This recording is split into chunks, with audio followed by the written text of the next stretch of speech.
नमस्कार भक्तों, आपका एक बार फिर से स्वागत है हमारे चैनल भक्ति की शक्ति में। आज हम आपके लिए लेकर आए हैं बृहस्पतिवार व्रत की कथा।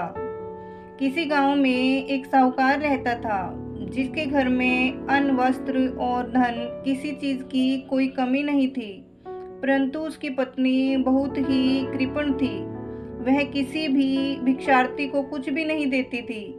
सारे दिन घर के कामकाज में लगी रहती थी। एक बार एक साधु महात्मा बृहस्पतिवार के दिन उसके द्वार पर आए और भिक्षा की याचना की। वह उस समय घर के आंगन को लीप रही थी। इस कारण साधु महात्मा से कहने लगी, महाराज, इस समय तो मैं घर को लीप रही हूँ, आपको कुछ नहीं दे सकती, फिर किसी समय आ जाना।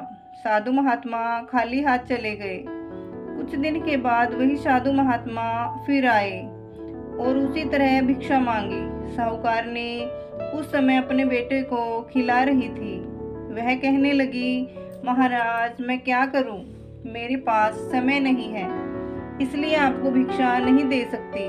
तीसरी बार साधु महात्मा आए तो उसने उन्हें उसी तरह टालना चाहा, परंतु साधु महात्मा कहने लगे, यदि तुमको बिल्कुल ही अवकाश हो जाए तो मुझको भिक्षा दोगी?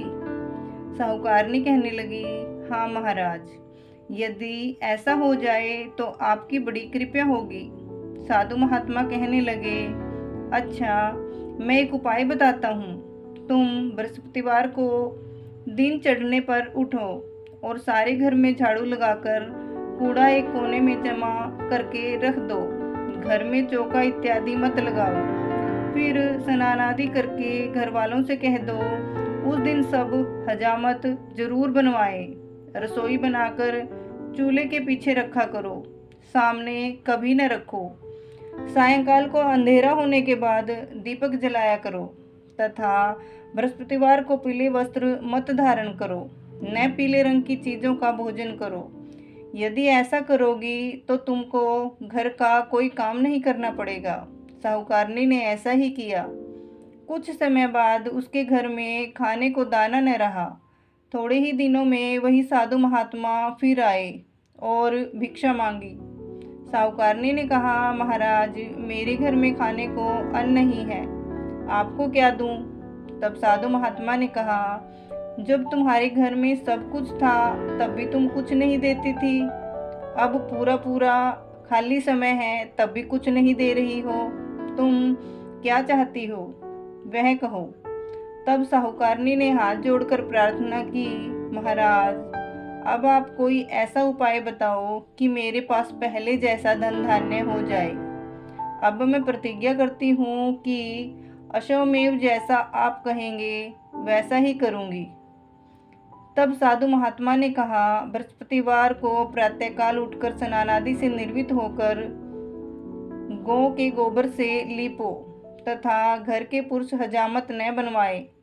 भूखों को अन्न जल देती रहा करो। ठीक सायंकाल दीपक जलाओ। यदि ऐसा करोगी तो तुम्हारी सब मनोकामनाएं भगवान बृहस्पति जी की कृपा से पूर्ण होंगी। साहूकारनी ने ऐसा ही किया और उसके घर में धन धान्य वैसा ही हो गया जैसा कि पहले था। बोलिए बृहस्पति देवता की जय हो। भक्तों, यदि आपको ये वीडियो थोड़ी सी भी अच्छी लगे तो हमारे चैनल को सब्सक्राइब करें और वीडियो को लाइक करना न भूलें और कमेंट में जय बृहस्पति देव जरूर लिखें। राधे राधे, जय श्री कृष्णा।